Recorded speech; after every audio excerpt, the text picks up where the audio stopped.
નમસ્કાર, આપ જોઈ રહ્યા છો ન્યૂઝ 18 ગુજરાતી ઇવનિંગ રિપોર્ટ સાથે હું છું સિદ્ધાર્થ ધોળકિયા। પાલીતાણામાં સાધુ સંતોની મહત્વની બેઠક, જૈન સમાજ અને હિન્દુ સમાજના સંતોની બેઠક। શત્રુંજય પર્વત પર વિવાદને લઈને બેઠક, પર્વત પરના મંદિરની પૂજાને લઈને છે વિવાદ। કલેક્ટર દ્વારા મંદિરનું સંચાલન થાય એવી રજૂઆત, પેઢીને આ અંગે રજૂઆત કરાશે। શિવાલયમાં પરંપરા અનુસાર પૂજા થઈ શકે એ પ્રકારની સનાતન ધર્મના સંતોએ માંગ કરી છે।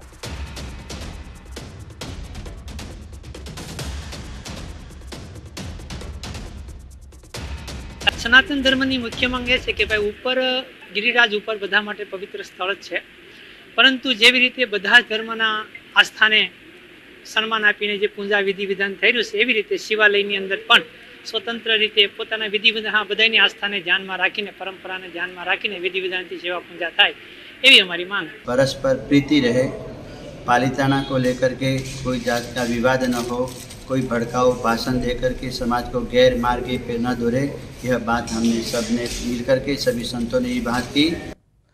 भावनगर जैन समाज पवित्र तीर्थ यात्रा स्थल शत्रुंजय डूंगर पर અને આજુબાજુના વિસ્તારમાં ખનન કે પ્રોહિબિશનના ગુના અટકાવવા પાલીતાણા ખાતે ભાવનગર જિલ્લાની મુખ્ય પોલીસ એજન્સી એલસીબી એસઓજી સહિતની ટીમો દ્વારા સમગ્ર વિસ્તારમાં ડ્રોન કેમેરાથી સઘન તપાસ શરૂ કરવામાં આવી। બનાસકાંઠા અમીરગઢમાં 9 ઇસમોનો પરિવાર પર હુમલો થયો છે। સીસીટીવીમાં કેદ થઈ સમગ્ર ઘટના ઇન્સ્ટાગ્રામમાં પોસ્ટ મૂકી છે તેમ કહી લાકડી ધોકા વડે કર્યો હુમલો। અમીરગઢ હુમલામાં પિતા પુત્રીને ઈજાઓ। અમીરગઢ પોલીસ મથકે 9 લોકો સામે ફરિયાદ પણ નોંધવામાં આવી છે। સમગ્ર ઘટનાના દ્રશ્યો આપ જોઈ રહ્યા છો। પરિસ્થિતિ એ છે કે કેટલાક દ્રશ્યો આપને વિચલિત કરી શકે છે। ગંભીર રીતે ઇજાગ્રસ્ત કરવામાં આવ્યા છે પિતા અને પુત્રીને। અંદાજિત 9 થી વધુ લોકોએ હુમલો કર્યો હતો પરિવાર ઉપર। લાકડી દંડા વડે હુમલો કરવામાં આવ્યો।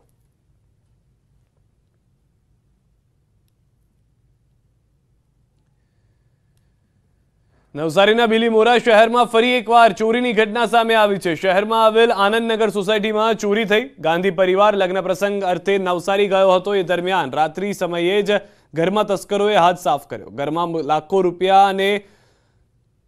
લાખો રૂપિયાના દાગીના પણ હતા જેની ચોરી કરી તસ્કરો ફરાર થઈ ગયા। પોલીસે ડોગ સ્ક્વોડની મદદથી આરોપીને પકડવા ચક્રો ગતિમાન કર્યા છે।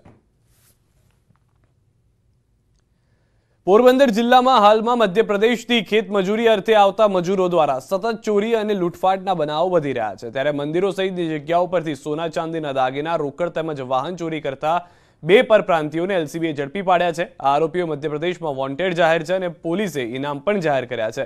તેવા માસ્ટરમાઇન્ડ આરોપીઓ પોરબંદર જિલ્લામાંથી ઝડપાયા છે। આ તસ્કરોએ ઓક્ટોબર મહિનામાં ચોરી કરી હતી। આ બંને આરોપીઓને શોધવા માટે અલગ અલગ ટીમો બનાવવામાં આવી હતી। આરોપીઓને ચોરીમાં ગયેલ મુદ્દામાલ સાથે પકડી પાડી આગળની કાર્યવાહી માટે રાણાવાવ પોલીસને સોંપવામાં આવ્યા છે।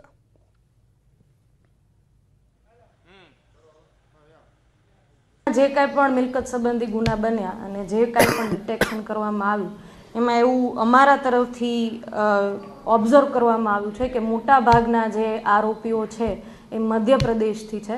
મધ્યપ્રદેશથી ખેત મજૂર જે આવી રહ્યા છે એમના દ્વારા આ પ્રકારની કાર્યવાહીને અંજામ આપવામાં આવી રહ્યો છે। એટલે મારી પોરબંદર જાહેર જનતાને અપીલ છે કે આપ દ્વારા જે પણ ખેત મજૂર કે મજૂરી કામ કરવા માટે કોઈ પણને રાખવામાં આવે તો એમની પૂરી જાણકારી મેળવી લેવામાં આવે। એમના આધાર કાર્ડથી લઈને તમામ માહિતીઓ આપની પાસે હોવી જોઈએ અને આ જ બાબતની આ પોલીસ સ્ટેશન, લોકલ પોલીસ સ્ટેશનને પણ જાણ કરો।